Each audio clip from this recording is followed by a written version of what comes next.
देवियों और सज्जनों, मित्रों, आज के हमारे सत्र में जिसमें मुझको अध्यक्ष की कुर्सी पर बिठा दिया गया है, जो बहुत बड़ा अन्याय है, क्योंकि यहाँ सुनील बाबू बैठे हुए हैं, चिरानंद दासगुप्त हैं जो इसमें बोलेंगे, हिरणमय कार्लेकर हैं, ओमपुरी हैं और प्रयाग शुक्ल हैं।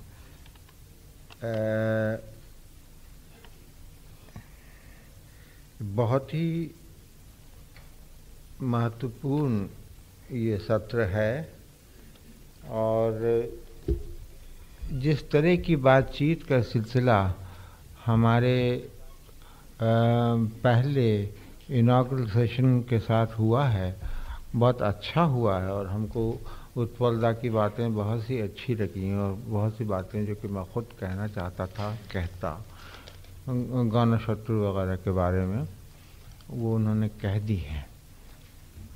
और मेरा ख़याल है, मुझे पूरी उम्मीद है कि उसी माहौल में और उसी भावभूमि के साथ, उसी ईमानदारी के साथ और उसी प्रखर तरीक़े से हम लोग बातचीत का ये सिलसिला जारी रखेंगे। कुछ एक ऐसी वजह है कि मैं सबसे पहले बोलूँगा। को ख़ास एक वजह है जिसकी तफसील में जाने की ज़रूरत नहीं है, लेकिन मैं बोलूँगा तो, मगर जैसा कि मेरे दोस्त सुनील बाबू ने कह दिया है, आपको बैठना फिर यहीं पड़ेगा, पारादीप पारबेन ना। আমি বললাম হ্যাঁ ঠিক আছে, আমি বসবো, কিন্তু আমাকে প্রথমে একটু বলে দিয়ে দিন, তাহলে আমি শুরু করব। এখানে আমি ওখান থেকে গিয়ে বলবো।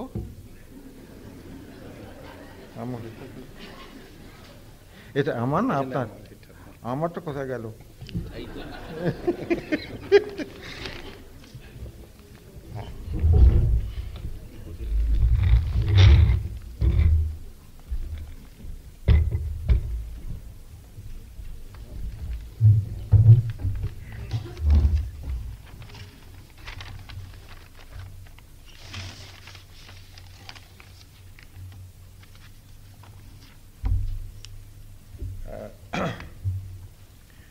दोस्तों, हम आज एक ऐसे आदमी की स्मृति में ये सभा कर रहे हैं, जैसे आदमी, जैसे प्रतिभा संपन्न आदमी और जैसे मनुष्यत्व के नाते जैसे आदमी बहुत कम पैदा होते हैं। मेरा ख़याल है कहीं सदी दो सदी में पैदा होते हैं।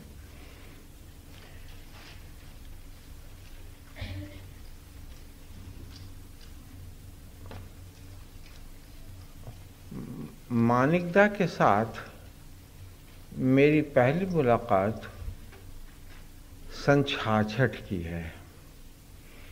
ऐसा हुआ था कि मैं 65 के अक्टूबर में या नवंबर में बर्लिन और वाइमार में एक लेखकों की सभा हुई थी, वहाँ से लौटा था और लौटने पर जल्दी ही, मेरा ख्याल है कि 5-7 रोज़ बाद ही, मेरा बेटा, छोटा बेटा जिसकी उम्र 18 साल थी, वो एक ऐसी बीमारी में बीमार हो गया, सांघातिक बीमारी, जिसका कुछ ठीक ढंग से वो नहीं हो पा रहा था। और लेकिन जो रक्त की परीक्षा हुई थी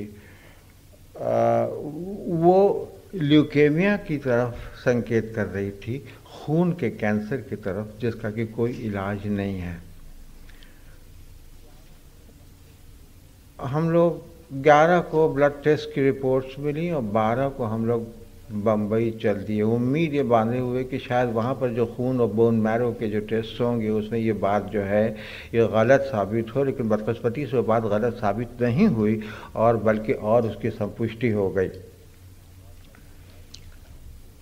वहाँ इलाज होने लगा, जो कुछ इलाज वहाँ मुमकिन था। डॉक्टर जस्सावाला हमारे डॉक्टर थे, वो इलाज करते रहे। लेकिन मुझे पता नहीं क्यों मैं हमेशा से एक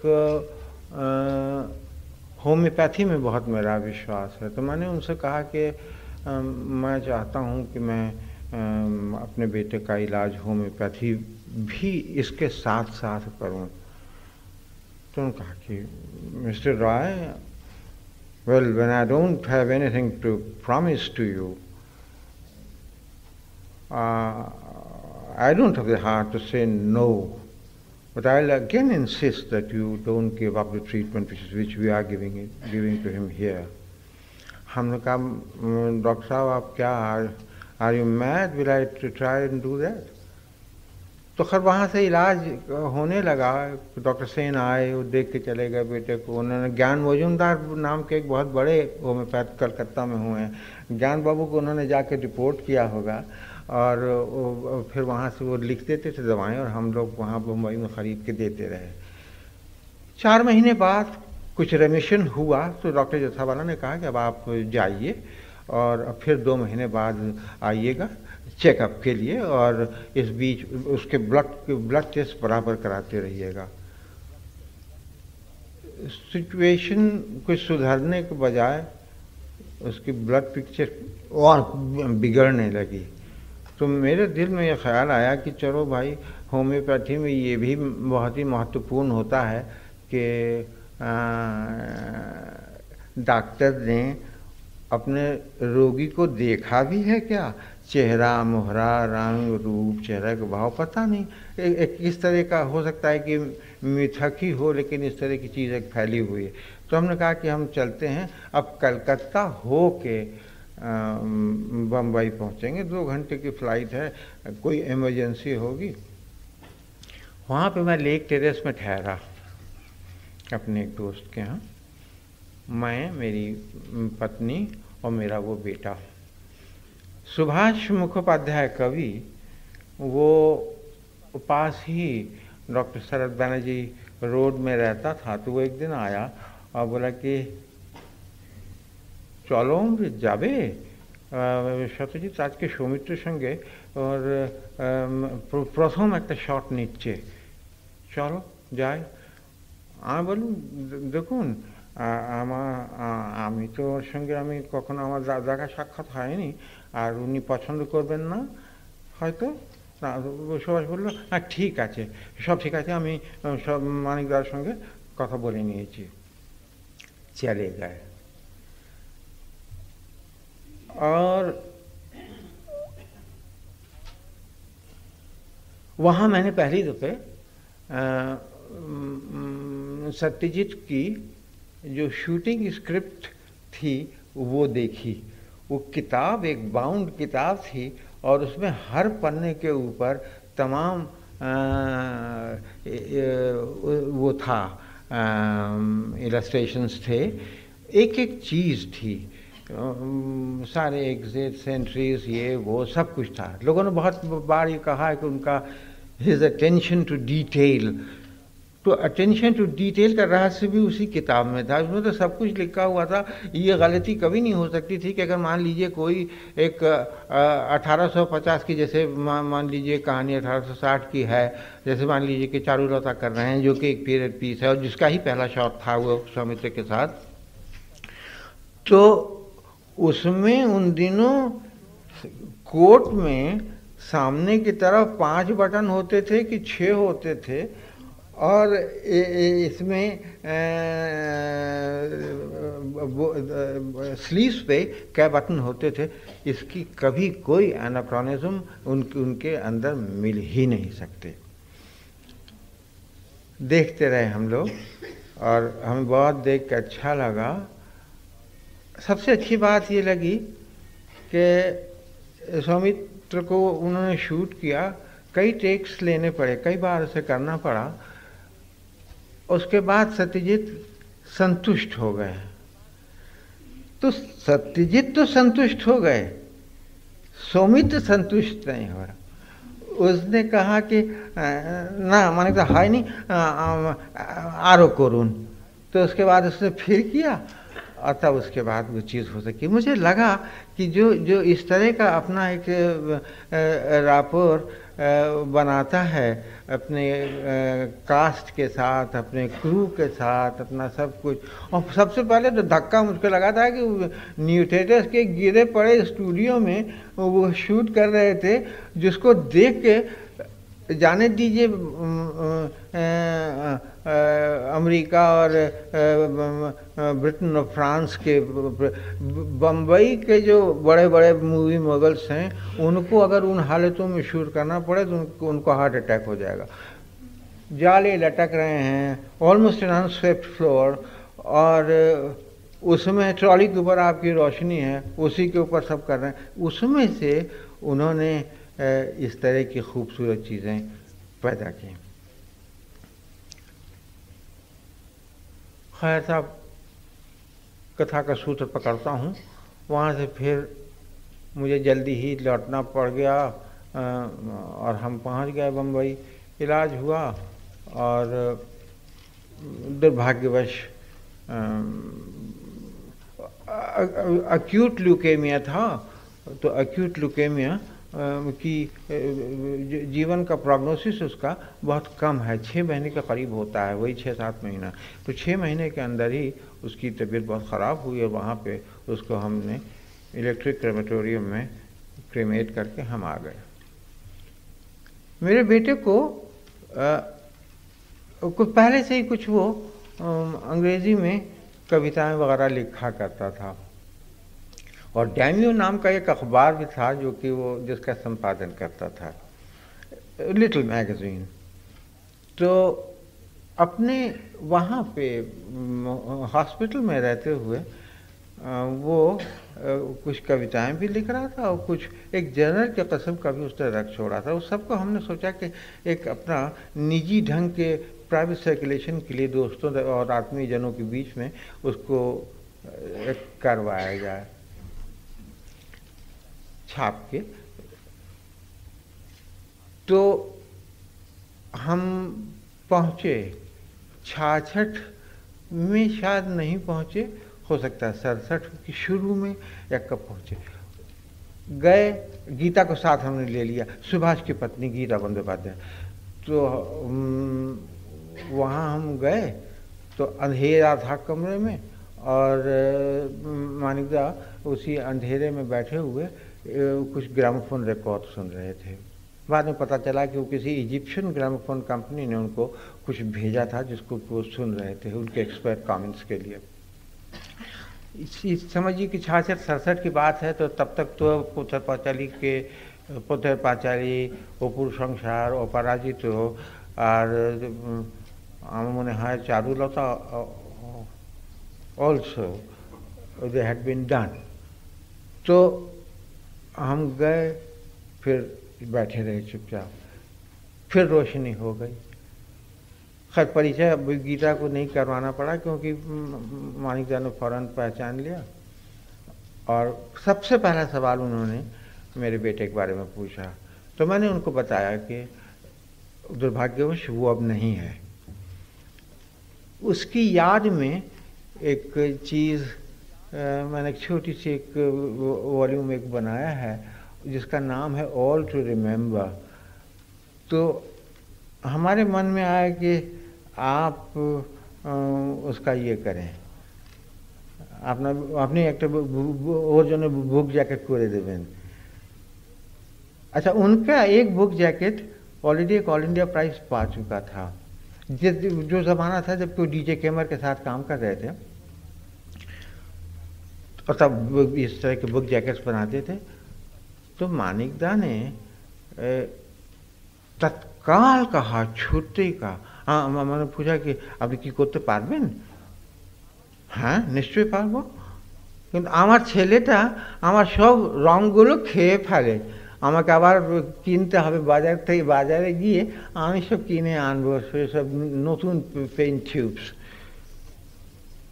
और उन्होंने कहा कि अमुक दिन आओ 2 दिन बाद তোমার জিনিসটা তৈরি থাকবে। मैं गया 2 दिन बाद, वो चीज़ तैयार थी।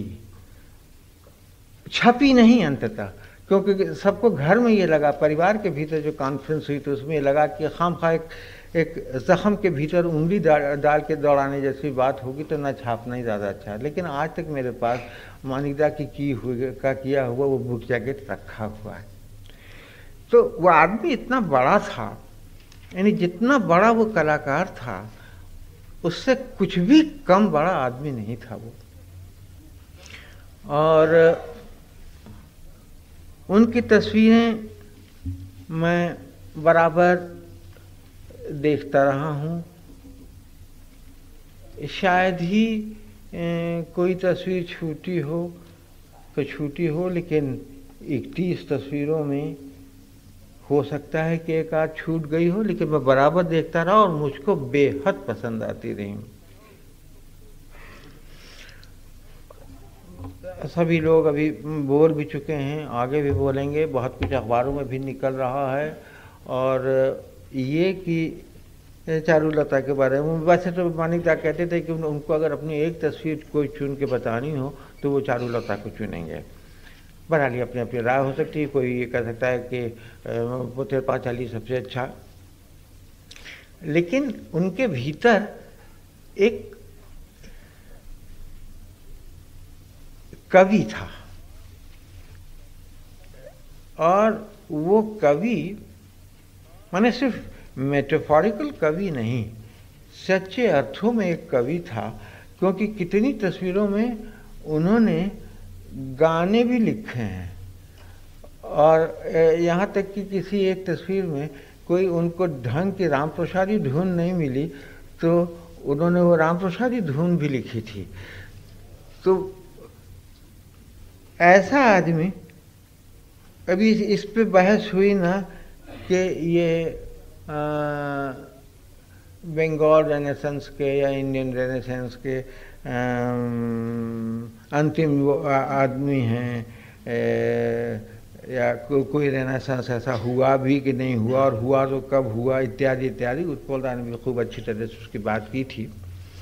फिर मिर्धा जी ने कहा कि उनको, या मिर्धा जी भी अपने ढंग से कहते रहे। फिर कमलेश्वर ने अच्छी बात कही कि उनको उस पुनर्जागरण का, पुराने पुनर्जागरण का अंतिम ये महापुरुष न मान के उनको नया जो नव जागरण है उसका प्रथम ये मानना चाहिए, वही तारीख मानना चाहिए। अच्छी बात लगी मुझको। तो वो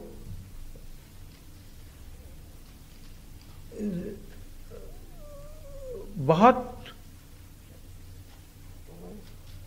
कह चुके हैं, बहुत लिखा जा चुका है, और उनकी ढेरों तस्वीरें मुझको बेपनाह अच्छी लगती हैं। यहाँ तक कि मुझको उनकी वो आखिर की तीनों तस्वीरें, शाखा, प्रोशाखा, गणशत्रु और आगंतुक, जरा मैं एखो देखी नहीं, देखाय नहीं, देखबो पड़े हयतो।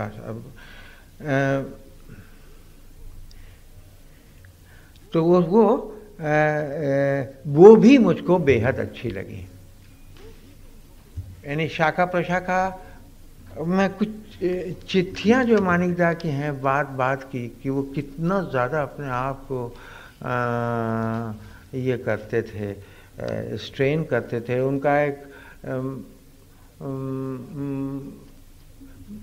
Normal working day was 7 o'clock in the morning to midnight। इस तरह का अत्याचार अपने शरीर के साथ आपने कभी बर्दाश्त कर लिया हो तो कर लिया हो, लेकिन जब उनकी सब बाईपास वगैरह हो गई थी उसके बाद तो कम से कम छोड़ देना चाहिए था। लेकिन तो भी था, तो वो भी हमको बहुत अच्छी लगी। क्योंकि मैं ये समझता हूँ कि जो भी जागरण की बात करता है, जो भी जैसे आप पुनर्जागरण, यूरोपियन पुनर्जागरण कहिए या यही उसका गुण नहीं है कि मिकेलांजेलो, हाँ, लियोनार्डो दा विंची की तरह से आप लास्ट सपर भी पेंट करते हैं और मोनालिसा भी पेंट करते हैं और साथ में ब्लड के ऊपर आपकी थीसिस भी है, पहली थीसिस ऑन ब्लड, और वो आप पहले उनके पास उनके वर्किंग ड्राफ्ट्स पहले एयरक्राफ्ट्स के मौजूद हैं, टैंक वॉरफेयर के मौजूद हैं, जो राजाओं के लिए उनके ब्रिजेस ले कर रहा है। यही गुण नहीं है, इसके साथ ही एक दूसरा गुण और जाता है। वो गुण है जिसका कि संबंध किन्हीं मानव मूल्यों से है। जो अपने उन मानव मूल्यों से नहीं जुड़ा हुआ है वो जागरित नहीं है, न उसके साथ कोई पुनर्जागरण जोड़ा जा सकता है। मानिकता पूरी तरह से उस भावना को जो उनके भीतर, उसको आप कह लीजिए कि एक तरह का रैशनलिज्म है, एक तरह का साइंटिफिक टेम्पर है, और उसका एक जुड़ाव, इन्वॉल्वमेंट, सरोकार अपने समाज के ज्वलंत सत्यों के साथ, जिंदगी जैसे जी जा रही है उसके साथ बना रहे, तभी वो उसको आप नवजागरण का वैतालिक कह सकते हैं। शाखा प्रशाखा एक दिन इत्तेफाक से दिख गया, मुझे टीवी पे देखा मैंने, फिर मैंने खुद टेप भी कर लिया उसको, और उसके बाद कई बार भी देख चुका हूँ, और हर बार मेरा गला भर आता है अंत तक पहुँचते पहुँचते, जहाँ पर कि वो बुढ़े आनंद मजुमदार बिस्तरे पे पड़े हुए हैं, जो कि उनकी मरण शैया है, और उनका अकेला बेटा जो कि सबसे ज़्यादा ब्रिलियंट रहा, जो विदेश भेजा गया पढ़ने के लिए, वहाँ एक मोटर दुर्घटना में फंस के उसको हेड इंजरी होती है and he loses his sanity, और अब वो is now lost in his private world of music. तो वो अकेला आदमी है जो कि सेन बचा रहता है। जब उसका एक आनंद बाबू का एक नाती माने ग्रैंड चाइल्ड जब वो कहता है कि एक नंबरी दू नंबरी, तो वो घर में इस तरह की बात सुनी होगी, तो एक नंबरी दू नंबरी बात सुनता है वो, तो वो तब उस वक्त फिर आता है ये शत प्रशांतो नाम है उस पागल उसका, जो अकेला सेन आदमी है, जो अकेला सेन आदमी है, और उसका जब हाथ पकड़ते हैं आनंद मजुमदार, उसके हाथ को अपने दोनों हाथों से पकड़ते हैं कांपते हुए, तो हमेशा उस पॉइंट पर हमारा I get a lump in my throat, तो हमको बहुत अच्छी लगी। अलावा इसके उस चित्र को लेके चिदानंद बाबू ने अखबारों में कुछ लिखा था, जो कि जिसके बारे में फिर मानिकदा ने भी कुछ जवाब दिया होगा कि कोई दूसरा व्यक्ति होता तो शायद उसकी उपेक्षा भी कर सकते थे, लेकिन चिदानंद बाबू के इसको यानी कि बेहद पसंद करते थे, बेहद चाहते थे, नहीं वो कर सकते थे, उन्होंने कुछ लिखा भी। तो वो मैं ज़रा सा आपके सामने थोड़ा सा और आपका समय लूँगा। हाँ, उनकी ये चिट्ठी 7 फरवरी 1989 की है। My dear Amrit, I was delighted to get your letter. Yes, I did look rather spectral in the TV footage. One of the reasons being that my cardiologist has decreed that I should keep my weight down to 80 kgs. I was 90 kgs at the time of Shotgoti because of an LVF, left ventricular failure. So I strictly watch my diet. But believe me, I have never felt fitter in my life. I have just finished the shooting of Ganeshatru in the record time of 28 days, and the doctors have discovered that I actually keep better when I am shooting, which means that I can keep on making at least one film a year. कितनी खुशी है इस बात की कि आप you can make one film a year. इसी चिट्ठी में एक बात उन्होंने ऐसी लिख दी थी, I hope all goes well with you and that I shall see you in the not too far future. ये जैसे कि अजीब एक प्रोफेटिक रिंग इसके भीतर है, क्योंकि हमारी उनसे मुलाकात आखिरी बार सन 86 में हुई थी, जबकि वेस्ट बंगाल गवर्नमेंट ने मुझको एक पेपर रविंद्रनाथ के 125वीं वर्षगांठ के सिलसिले पे पढ़ने के लिए बुलाया था।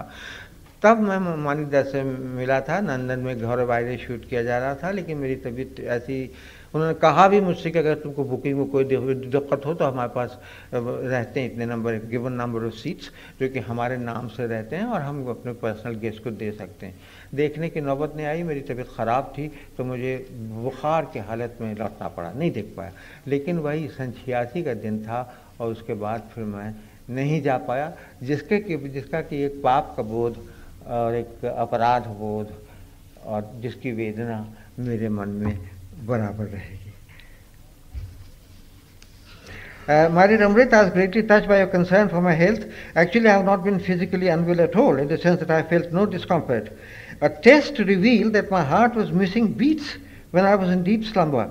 This led to the implantation of the pacemaker. Throughout this period, I've been working a screenplay for my son. I mean, look at the measure of his quantum of his activity. A screenplay for my son, a sequel to Gopi Gayan, for which I wrote and orchestrated 12 songs, and thereafter a screenplay, an original story for me to film after Sandeep finishes Gopi and Bagha. So you see, there is no cause for worry at all, etc. तो बहुत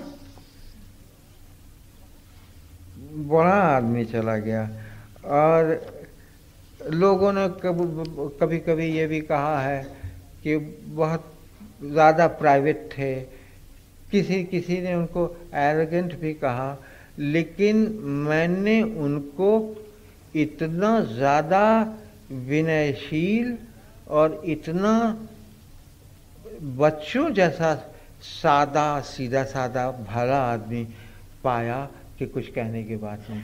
सदगति के लिए जब मैं वहाँ उनके साथ location की ढूंढने के लिए जब मैं गया था, हम लोग अगल बगल रहते थे और मालिकदार ने हमको लिखा था कि हम फला तारीख वहाँ पहुँच रहे हैं, तुम भी पहुँच जाओ, तो सदगति का हम लोग फाइनलाइज कर लेंगे ड्राफ्ट अनुवाद का।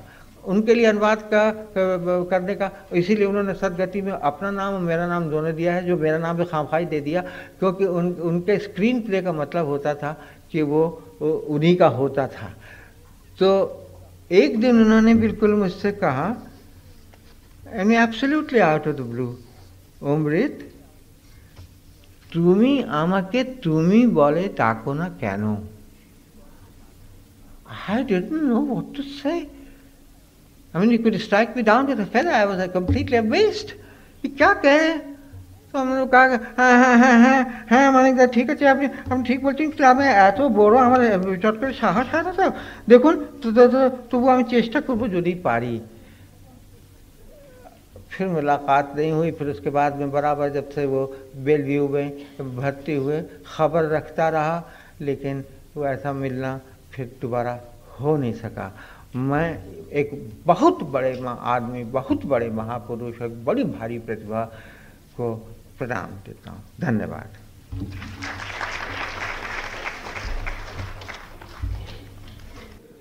देखिए बंधुओं, ये तो ऐसा है ना कि एक ही दिन का सेमिनार है। मैं तो खुद अभी कम से कम 1 घंटा और बोलना चाहता था, मगर हमारे इंद्रनाथ बाबू पूरे समय हमको इशारे कर रहे थे, तो हमको चुप कर जाना पड़ा। तो अब एक ही दिन का, जैसा कि ओमपुरी ने कहा कि अभी खाने का भी वक्त हो रहा है और भूखे भजन न हो ही गोपाला, तो इसलिए अब मेरा ख्याल है कि हम लोग आगे बढ़ें। और बस एक चीज़ मेरी दोस्त अनीस जंग एक चीज़ पूछना चाहती, तो मेरा ख्याल है चली गई वो। इस सदगति के बारे में मैं इतना बता दूं भाई कि मैं जब भी कलकत्ते जाता था तब मालिदा को ज़रूर फ़ोन करता था और ज़रूर मिलता था। तो हमने उस दिन जब उनको फ़ोन किया तो उन्होंने कहा कि हाँ कोथा को बोलছো? हमने कहा कि আমি কলকাতায় এসেছি। আরে তাহলে আমি তো ভাবছিলাম যে তোমার ফোন নাম্বার আমার কাছে থাকলে আমি তোমাকে फ़ोन করতাম इलाहाबादे, আমার কাছে ছিল না। तो उन्होंने हमको हमने कहा कि तुम एक्षुणी चले, हम फ़ौरन चले गए। तो वो बात वो असल में सदगति उनके दिमाग में छाई हुई थी। तो हमने कहा कि देखिए इसमें तो संदेह नहीं कि प्रेमचंद की अकेली कहानी अपने ढंग की है। कहानी एक मतलब में वहाँ प्रेमचंदी कहानी एक मतलब में वहाँ पर ख़त्म हो जाती है जहाँ पर कि वो आदमी कुल्हाड़ा चलाते चलाते ढेर हो जाता है, लेकिन उसको क्लाइमैक्स न बना के उसके भीतर जो क्रोध का भयंकर क्रोध का जो सन्निवेश हुआ है वो नई चीज़ है। वो प्रेमचंद की भी किसी दूसरी कहानी में नहीं मिलती कि वो आपके पाँव में रस्सी बांध के खींच के जाना पड़ता है उनको बाहर में, जहाँ पर कि ये खेत में छोड़ दिया जाता है जहाँ उनकी सदगति कर देते हैं। वो रायपुर से कलकत्ता तक खींचा था क्योंकि लास्ट शॉट जो था वो कलकत्ता में लिया गया। बहुत दूर खींचा। तो अब मैं